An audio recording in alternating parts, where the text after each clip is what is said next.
Yo les potes, c'est Maïs, j'espère que vous allez bien. On se retrouve aujourd'hui pour une nouvelle vidéo sur un guide de champion. Avant que la vidéo commence, j'espère que vous allez aimer la vidéo. Si c'est le cas, n'hésitez pas à lâcher un like, à vous abonner et à activer la petite cloche, ça me ferait extrêmement plaisir et vous serez au courant des prochains guides de champion. Je vais en profiter également si jamais vous avez des questions, que ce soit en termes de stuff, de runes, par rapport à des guides que j'ai déjà fait. Si ça a changé par rapport à certains patchs, etc. Vous pouvez soit me demander dans les commentaires, soit rejoindre le serveur Discord, dont le lien est dans la description. Vous y retrouverez également mon Twitch, puisque je le live tous les lundis, mardis, vendredis et samedis à partir de 21 h. Et vous trouverez également mon Twitter, mon Instagram et mon TikTok. Donc voilà, vraiment j'insiste, si vous avez la moindre question ou quoi, vous pouvez venir sur le Discord et poser votre question. On est plusieurs, donc si je suis pas disponible, il y a certainement d'autres personnes qui pourront vous répondre et vous aider. À savoir également que depuis le patch de durabilité, je n'ai pas fait de guide de champion et du coup je vais refaire les guides de champion que j'ai déjà fait, donc les précédents, en fonction de ce qui a changé avec le patch de durabilité, et du coup tous les prochains guides de champion prendront en compte évidemment le patch de durabilité. Sur ce, pour aujourd'hui, on va s'intéresser à Wukong, qui est l'un des jungles les plus broken du moment, hein.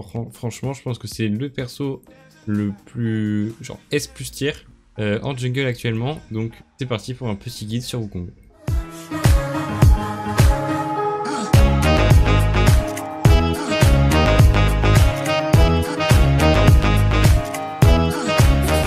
Ok, donc on se retrouve en outil d'entraînement, tout simplement pour parler des sorts de Wukong, pour ceux qui ne connaissent pas, voilà. Ok, donc le passif de Wukong, vous allez gagner de l'armure et de la régène de PV à chaque fois que vous tapez un monstre de jungle ou un champion ennemi. Ça se cumule 10 fois et du coup, vous allez avoir donc des stacks. Donc là, je vais taper et vous allez voir mon passif qui commence à se stacker ici. 7, 8, 9... et 10. Et à 10, ça reste donc 5 secondes. Et à chaque sort ou auto-attaque, ça se réinitialise. Ensuite, pour le Q-spell de Wukong, ça va être une auto-attaque boostée. Donc une auto-attaque qui inflige plus de dégâts avec une range améliorée et qui réduit l'armure de la cible. Donc vous voyez normalement ma range d'auto-attaque, c'est ça. J'active mon Q-spell, ma range est augmentée. Voilà. Là, si je clique, mon perso va s'approcher pour mettre une auto. Et là, j'active mon Q. Hop. Voilà. À savoir que sur ce sort, le CD va être réduit de 0,5 secondes à chaque auto-attaque ou sort lancé par Wukong ou son clone. Le W de Wukong va être donc un dash vers là où vous allez positionner votre souris. Il va laisser un clone de Wukong derrière lui et pendant ce temps-là, Wukong va être invisible pendant 1 seconde. Donc hop, ça laisse un clone et Wukong est invisible. À savoir que le clone de Wukong tape avec des auto-attaques et met aussi le Q-spell. Il ne met pas uniquement le Q-spell, il met également le R de Wukong qui peut vous permettre donc de mieux setup votre ultimate. Et donc le E de Wukong, ça va être un dash sur un ennemi qui va cibler 2 autres personnes dans un cône autour de cette cible. Et vous allez gagner de l'attaque speed. Donc là, si je cible le mannequin tout en bas, ça va taper dans une zone autour. A savoir que ce sort fait des dégâts magiques, donc si vous réduisez l'armure avec votre Q-spell, ça ne va pas augmenter vos dégâts. Et le R de Wukong qui est du coup un cyclone qui va bump les ennemis et les rebump une deuxième fois. Vous relancez la compétence une deuxième fois. Voilà pour Wukong. Maintenant on va passer aux runes. Pour les runes sur Wukong, on va partir sur une page très classique, donc Conqueror, ça va être la rune la plus forte sur Wukong.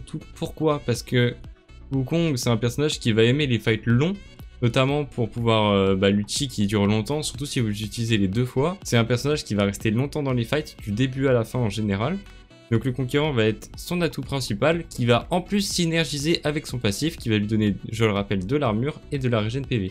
Là avec le conquérant, vous allez pouvoir gagner de l'AD et de la régène de PV en fonction des dégâts que vous allez mettre, donc c'est vraiment la meilleure rune sur Wukong. Ensuite, vous allez pouvoir prendre le triomphe, qui va vous donner, donc à chaque élimination, ça va vous rendre 10% de vos HP manquants, et va vous donner 20 gold. Ensuite, on va aller prendre la légende ténacité. Pourquoi la ténacité? Parce que Wukong n'a pas forcément besoin d'avoir de l'attaque speed, ni du vol de vie. Simplement parce que l'attaque speed, vous l'avez via votre E, et la ténacité est quand même très important. Donc ténacité, qui va vous permettre donc de réduire les CC que vous allez prendre, donc tout ce qui est stun, ralentissement, immobilisation, mais pas les bumps. Et dans le dernier truc, on va aller prendre Baroud d'honneur qui va vous permettre d'infliger plus de dégâts lorsque vous allez avoir moins d'HP. Donc dès que vous passez en dessous de 60% de PV, vous allez commencer à infliger plus de dégâts, donc 5%. Et à 30% de vos PV, vous allez infliger 11% de dégâts supplémentaires. Pourquoi Baroud d'honneur est le meilleur? Tout simplement parce que abattage, ça va pas trop vous servir dans le sens où vous allez prendre des HP, donc il y aura peu de personnes qui auront vraiment plus d'HP que vous. Coup de grâce, vous n'allez pas être un perso qui va finir les ennemis avec des gros dégâts. Vous allez plutôt être un personnage qui va vouloir mettre un maximum de dégâts en durant un maximum de temps dans le fight. Donc Baroud d'honneur sera le mieux pour vous. Ensuite, en secondaire, on va aller prendre les chaussures magiques qui vont donner donc des bottes, qui donnent 10 de vitesse de déplacement supplémentaire.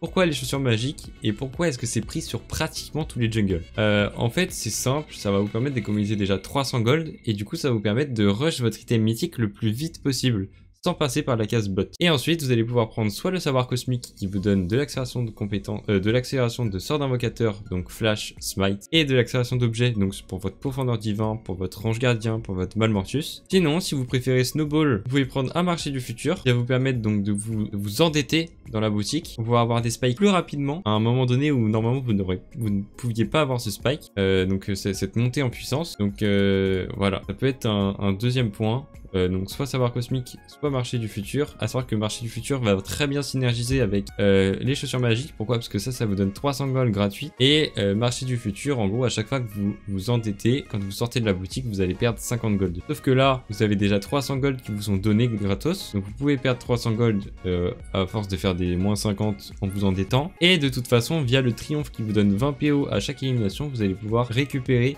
ces 50 gold à chaque fois que vous perdez. Donc au final, vous allez pouvoir vous endetter, avoir des objets que normalement vous n'auriez pas pu avoir sans perdre vraiment d'argent. Donc ça peut être très très fort. Et du coup maintenant on va passer au item.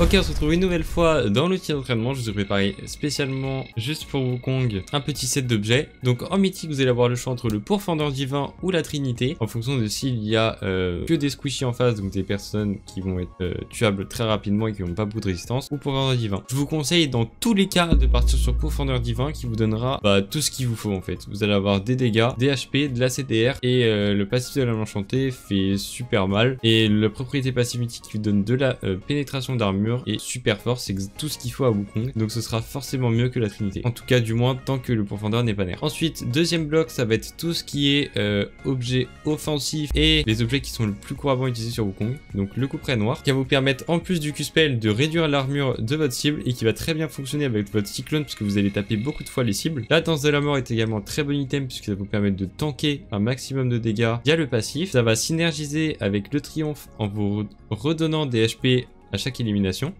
Vous gagnez de l'armure, de la CDR et des dégâts, tout ce qu'il faut pour Wukong.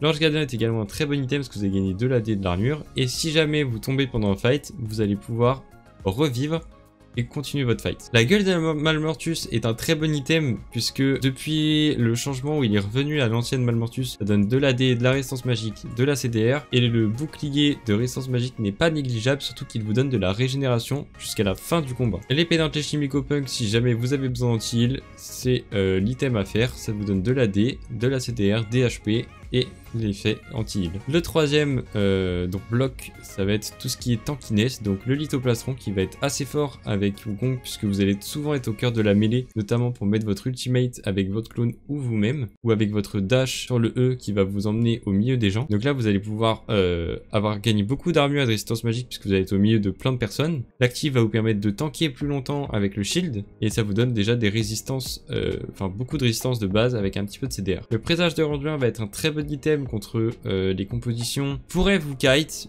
une fois que vous avez dash sur eux qui font des dégâts avec des critiques ou des auto-attaques. Comme ça vous allez pouvoir vous mettre invisible avec votre clone, dasher sur les cibles, utiliser votre Randuin pour les ralentir, réduire leurs coups critiques et via le passif réduire les dégâts qu'ils vont vous mettre avec les auto-attaques. Et vu qu'ils seront ralentis avec l'effet du Randuin, vous pourrez plus facilement toucher votre R. La chaîne de l'anathème va être un bon item si jamais il y a une personne que vous avez du mal à tanker et que vous voulez focus avec votre équipe. Ça va vous donner donc un gros pool d'HP, de la CDR, et lorsque vous ciblez quelqu'un, donc ça se charge en un certain temps. Lorsque vous serez proche de cette cible, sa ténacité sera réduite de 20%. Donc elle va prendre plus de CC, elle sera stun plus longtemps, silence plus longtemps, ralenti plus longtemps, etc.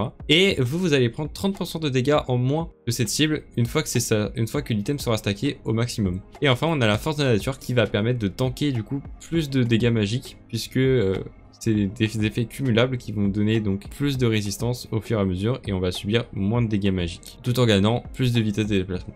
Pour les bots, en général, on va partir sur les mercures ou les tabis ninja en fonction de la game. Maintenant qu'on a fini sur les items, on va passer aux petits tips et aux combos. Alors ce qu'on va retrouver comme combo sur Wukong, ça va être tout simplement le reset d'auto-attaque avec le Q, qui va vous permettre de mettre 2 auto-attaques très rapidement, puisque du coup le Q va reset l'auto-attaque, et du coup vous n'allez pas avoir de temps avant la deuxième auto-attaque, elle va partir instantanément. Le deuxième combo, ça va être donc de faire votre Q pendant votre E ou avant votre E.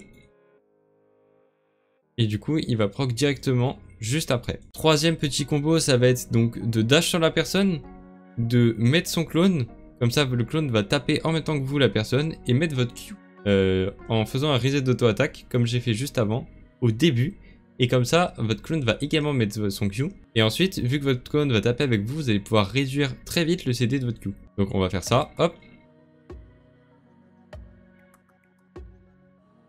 Et enfin, si jamais vous voulez aller atteindre des cibles plus loin que par exemple la front lane, pour pouvoir ulti, vous allez dash, mettre votre clone et ulti.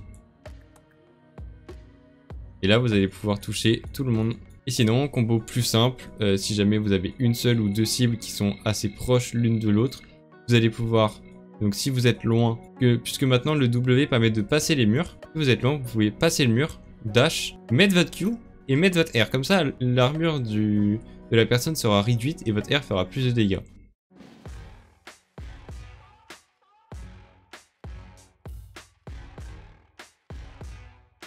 Voilà pour ce qui est des petits combos sur Wukong à savoir. Et maintenant, on va passer aux petits tricks et aux petits tips plutôt des murs qu'on peut passer avec le W de Wukong. Donc déjà, vous pouvez passer ce mur-là. Et en fait, vous allez voir que du coup, les gros murs, on peut tous les passer. C'est des murs qui sont vraiment très gros. Et pourtant, on peut les passer sans aucun souci. On peut passer ce mur-là. Ouais, un gros mur quand même. On peut passer donc ce mur-là, ici, pour aller gank sous la tour. On va pouvoir aller passer ce mur-là. On va pouvoir aller passer ce mur. Le mur des loups. Ce mur-là. Ici, on va pouvoir aller passer ce mur ici. Pareil là. Ici aussi. Bon, de toute façon, vous l'avez vu, il est possible, mais il est extrêmement compliqué. C'est l'un des plus durs à faire. Vous pouvez passer le mur ici. Le mur ici. Le mur ici. Le mur des corbins juste ici. Donc ce mur là, ici. Hop. Vous pouvez le passer. Du coup, si vous mettez là, hop, vous pouvez passer le mur. Parfait. Je me mets ici. Hop, je peux passer le mur. Et gank par derrière. Vous mettez là. Hop. Passez le mur. Et vous y allez. Dernier mur, vous pouvez passer du coup en topside, c'est juste ici, hop, pour aller dive la personne. Lorsque j'ai fait le tour pour tous les walls de Wukong, on va terminer avec le clear de jungle. Alors pour le clear de jungle de Wukong, ça va être un clear plutôt simple, hein, les clears basiques, full clear. Donc si vous commencez au raid, vous allez faire raid, thugs, corbin, loup, bleu, carapateur, gromp, ou bleu, gromp, carapateur. Ça c'est à vous de choisir pour la fin. Et si vous commencez au bleu, vous allez faire donc bleu, gromp, loup, corbin, raid, carapateur, golem. Évidemment, vous n'êtes pas obligé de faire votre dernier camp, vous pouvez gank avant d'aller faire votre dernier camp.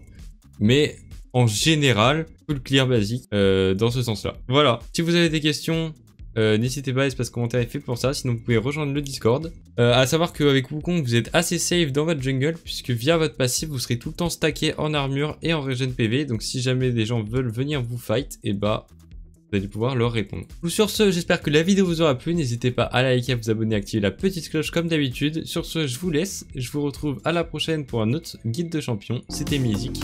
Ciao tout le monde.